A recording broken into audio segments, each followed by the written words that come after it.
Hi, my name's Kaya. I'm doing classical civilizations for AS level, and I need to do my revision because the exam is in like 3 weeks. So today I'm going to be going over themes in the Odyssey, and this video will be focusing on the role of gods mainly, with a bit of fate and justice thrown in. And that's in the Odyssey, and the Odyssey was written by Homer. So start off with the gods. They serve loads of functions within Homeric poetry, and at the beginning of the Odyssey the gods are all having this big council, this big meeting. They're discussing things like Odysseus and all other families that live below them, all the mortals, and the council of the gods and the Olympians' bird's eye view that gives us, the audience, the same reaching knowledge as them. And so it allows us to go from like this wide view lens from like where the gods are looking down, and then it can sort of go into close up of various scenes. So like for example, we're looking at all the gods talking about everything, Athena getting annoyed with her dad for not looking after Odysseus, and then all of a sudden we go straight into what's happening in Telemachus' house and what's happening with the suitors and stuff. So we can go from really far away to really zoom in, and we can do that because of the gods. They come in, one of the gods comes in book 2, and we think it's Mentor, but it's not, it's actually Athena. And Athena is disguised as Mentor, and she comes in and says that the suitors will be punished. And because she said that, because she's come in and told us already that the suitors will be punished, that means that Homer's drawing suspense and tension out of how they'll be punished.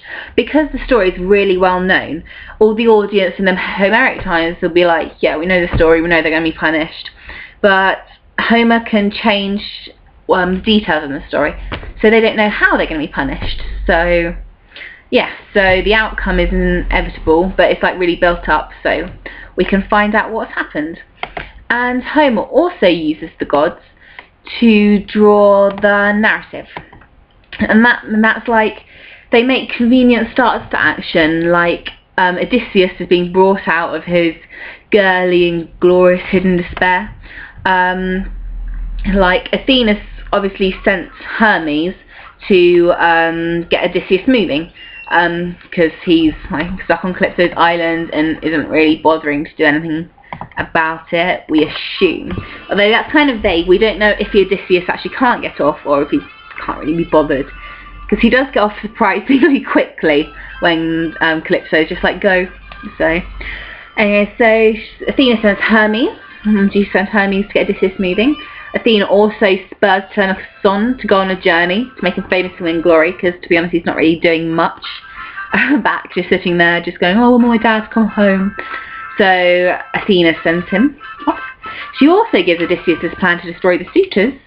Spoiler alert if you haven't read it, but it's 3 weeks to the exam, I think you should have read it. Yeah, so she gives Odysseus his plan to destroy the suitors, and she also comes in the battle, doesn't she? And like makes them all lose their wits and go mad, and finally end the bloodshed with youth. And even at like a really small level, because all of those are quite main things in the story that she's done, she's kind of really affected the story. There are also lots of small things that they've done.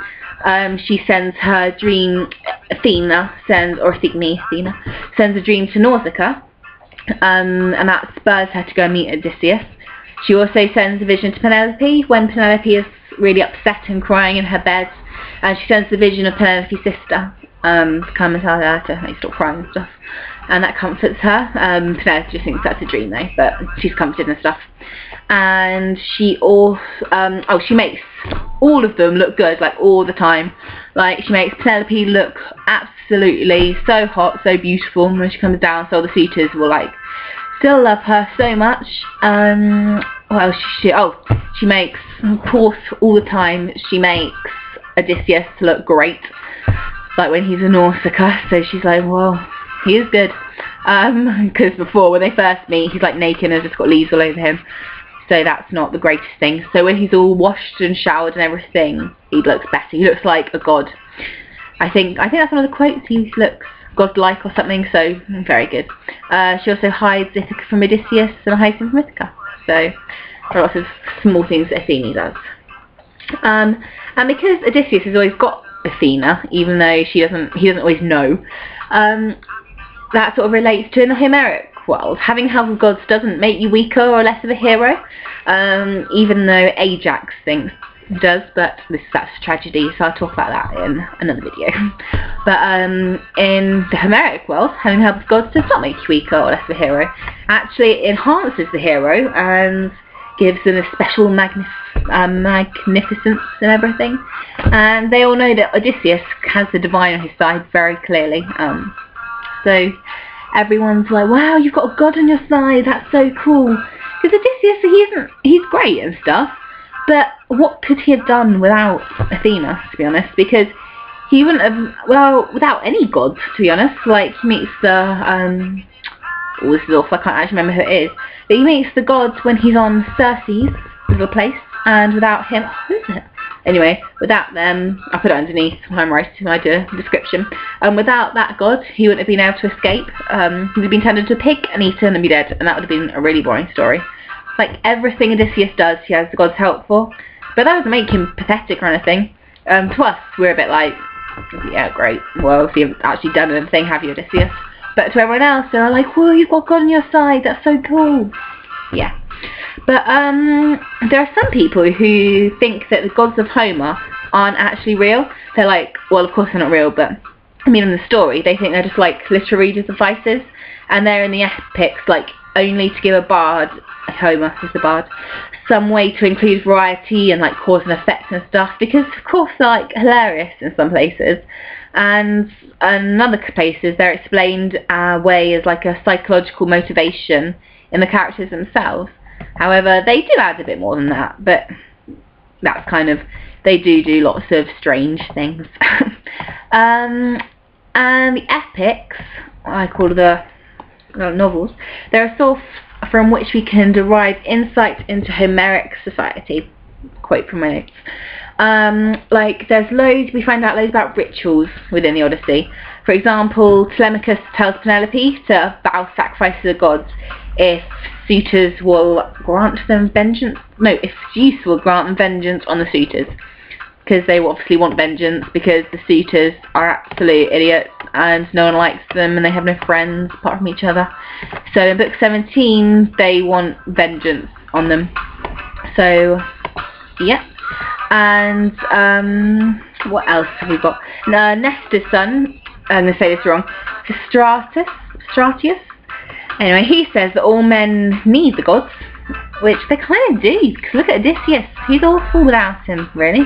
When Telemachus arrives at Pylos, the locals are sacrificing to Poseidon.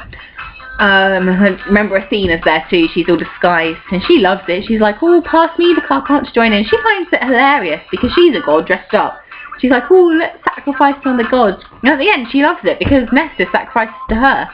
So imagine if you were there, and they were like, oh, let's sacrifice to the great Kaya. I'd just be like, I see no problem in that. I'm perfectly happy with that. So obviously Athena is perfectly happy with that. And yeah, Alcinous mentions that gods walk among men in disguise. Well, obviously. But Telemachus thinks that means that his father is a god. When he comes back, he doesn't know who he is. He's like, oh, must be a god. Alcinous said they walk among them in disguise. Must be a god. Obviously it's not, but he does look fantastic. Athena made him look like a god. In book 17, we're told the gods wander the earth, hidden to test mankind for virtue and vice and stuff. That's true in the sense, like, Odysseus was tested when he went to Nausicaa, and he was saying things to her like, oh, any man will be honoured to have you as a wife, and her dad was like, oh, please take my daughter, and he was like, no, I have a wife, it's okay, I'm very honoured, which is like a really big test to show if Odysseus can come back and like be normal again, because Nausicaa would be perfect for him, apart from she's 14, but they don't really care about that, to be honest. One sec, my battery's dying. Where's my lead? There it is. So, yeah, so Nausicaa would be perfect for him, because she's like really cunning. Is she cunning? Yeah, I think she is. Anyway, so Nausicaa's great. So that's just a test to show that he really does trust Penelope and loves Penelope and stuff. Okay, all charging up, that's good. What else have we got? Oh yeah, the gods command fear, and they're not always just funny. They are, I think they're always funny. I think it's funny that Poseidon's on holiday at the beginning, is away with his friends, and then gets angry when he comes back. But they're not always just funny. Even like the Eumaeus' dogs, Eumaeus, a herder, they recognise divinity when Athena comes to the huts. They're like freaking out. They're terrified. So even dogs are very good at recognising gods. When Telemachus and Odysseus take the weapons out of the hut in 19 and Athena lights their way in the passage, Telemachus' reaction is like, oh my god, this is so cool. He's like a really childish man. He's like awe and reverence, and Athena there is mysterious. She's not comic like she always is. When Athena raises her Aegis, not, I know how to write it, I don't know how to spell it. And yeah, when she raises her Aegis against the suitors in book 22, they all lose their wits and are like, they go mad, don't they? So, yes. Sorry, one second, I'm just choosing another song. I have to have songs in the background, otherwise I can't revise. Oh yeah, the characters of Homer's creations believe that the gods are powerful and need to be worshipped. We've looked at the rituals, spoken a bit about the rituals, and they're really common, and they think that only fools transgress the laws of the gods. Those who do are punished. As you see, the suitors display Xenia, they're punished. There are loads of things. And the gods are more to a contemporary audience than like merely literary devices. It's kind of hard for us to understand like the reaction of this different culture that would have listened to it with the polytheistic gods.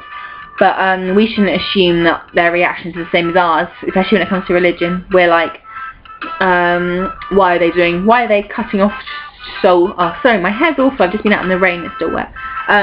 But they're like, why is this person cutting off this shoulder and feeding it to this little boy's shoulder and feeding it to the gods? Why do the gods like that? That's a tragedy, we'll go into that. But back in the olden times, they were like, yay, cut off shoulders, feed stuff. Actually, no, they didn't like that. Like, yay, cut up pigs, yay, cut up little girls and like kill them for wind and stuff. So yeah. So we must remember, like, when we're writing about it, it doesn't matter what we think, it's what the Homeric audience back there would have thought. Would they have thought, wow, the gods are cool, or would they have been like, no? But they would have been, because they were different back then. Yeah, so I think I'll go over justice in another video, because this one's quite long, and I just mostly talk about the gods. But we might be asked about, like, how the gods add to the epic. If they're necessary or whether it's better without them, and modern poets' take might not include them because it's like opposed to our own culture. But if we didn't have them, what would we lose? Like, for example, in the Iliad, I haven't read it, but we talked about it a lot in class. We don't need to until next year. There's like a film version of it, Troy. My teacher's written that it is abominable, so it must not be that good. The answer should be obvious, like, with the loss of the gods comes like the loss of moral imperatives and stuff, which pervades the epic as a message to its contemporary audience, and that leads nicely on to justice, which I'll be looking at in the next video. So, thank you for watching, good luck with learning about the gods, and good luck with your classical Civilisations AS level. I think I need it.